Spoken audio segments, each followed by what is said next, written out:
one developer in today's age of gaming that knows how to handle DLC, it's got to be From Software. The Japanese developer, most widely known for the popular Dark Souls franchise, recently released a DLC expansion for their successful PlayStation 4 exclusive title, Bloodborne, entitled The Old Hunters.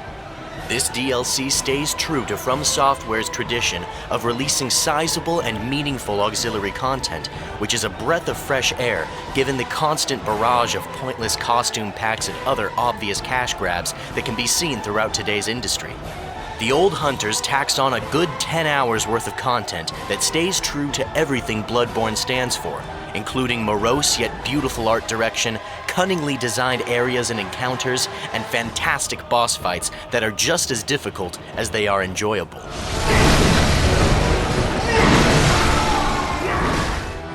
Upon entering the world of the Hunter's Nightmare, we're greeted with a distorted version of the familiar Yharnam we've all come to love, or love to hate.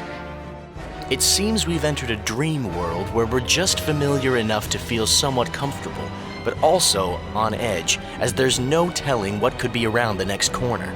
This is something that Bloodborne has always done well and continues to perfect with the Old Hunters. The fear of the unknown fills your psyche every step of the way on a first playthrough, and instills a sense of dreadful glee at wondering what sort of gruesome, awe-striking death will befall you next. One of the most excellent aspects of From Software's Souls games that carries over to Bloodborne and its DLC is the seamlessly connected world. It is completely possible for a player to go from the start of this DLC all the way to its finish without sitting through a single loading screen. This is one of the ways the game insists that you keep exploring and pushing forward. There's always another room just ahead or another ladder to climb, and it all usually leads to some great items and equipment. That is, when it doesn't lead to being eaten by a giant mutant man-shark.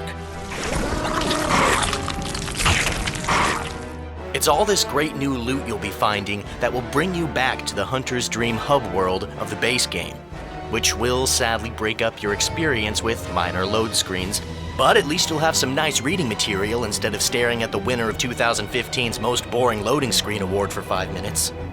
There are 2 new runes for the player to find that will finally make good on that transformation mechanic that was thoroughly underutilized in the base game. Taking these runes back to the Hunter's Dream and equipping them at the rune table will allow the player to transform into either a beast or, a broccoli person?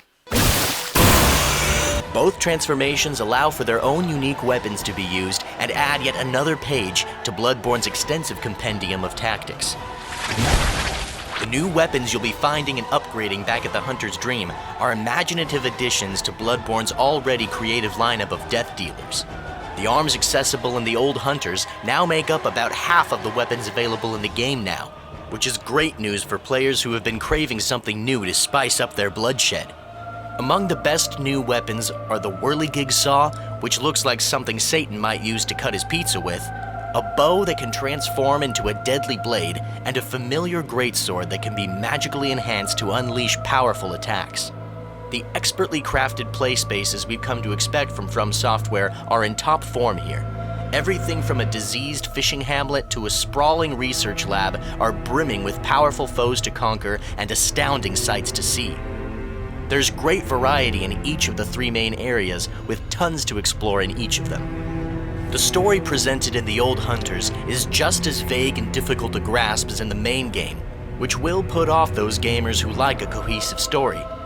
Bloodborne as a whole is not for those kind of gamers though, so for those who have already enjoyed the base game, this won't be a problem. In fact, it will likely act to intrigue players to further dissect what little bits of lore they can find from item descriptions and NPC dialogue. There is a strong community behind From Software's games that dedicate countless hours to researching and developing theories surrounding Bloodborne's lore, all in an attempt to more fully realize its story, and there are just as many interpretations as there are players. Though it may be difficult to really understand the details of the narrative this DLC presents, it largely carries over Bloodborne's original theme of mankind's vain attempt at becoming more than they can be. The game's original centerpiece of birth and pregnancy are also evident here, with the addition of water and the sea as a new thematic undertone. A bottomless curse. A bottomless sea. The visceral imagery From Software uses to portray its themes is sure to put off those with a weak stomach or an aversion to blood, but there's a lot to be admired for how detailed and rich every grotesque set piece really is. Though my gripes with this DLC are very few, I can't say The Old Hunters is a flawless body of work. While I thought all the new weapons were really great additions, I found myself only really using the Holy Moonlight Blade, as it was the only weapon that was viable with my stats. While it's true that I could just make a new character with stats catering to a specific weapon, I still dislike the fact that my character has all these weapons just gathering dust due to their poor damage output even at upgraded levels. Sure, I don't have to use the weapon that hits the hardest, but in a game that's famous for being on the more difficult side, why would I make things harder for myself by consciously using an inferior weapon? This mostly comes down to personal playstyle, so it won't affect a lot of players, but for me, I felt that the variety in the new weapons was more impressive than their effectiveness in combat. My only other real problem with The Old Hunters is a problem I initially had with Bloodborne before the DLC was released. That is, it felt somewhat unfinished.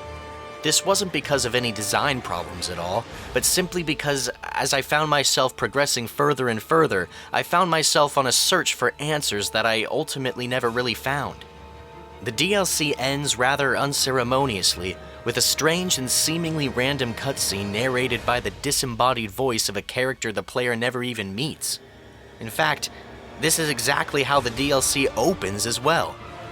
Bookending such a great experience with such out-of-place cutscenes seemed a strange choice that left me more confused than triumphant at the end. So while the DLC may feel inconclusive when looked at separately from its base game, it does a good job of extending the playtime in several great ways when playing Bloodborne from start to finish.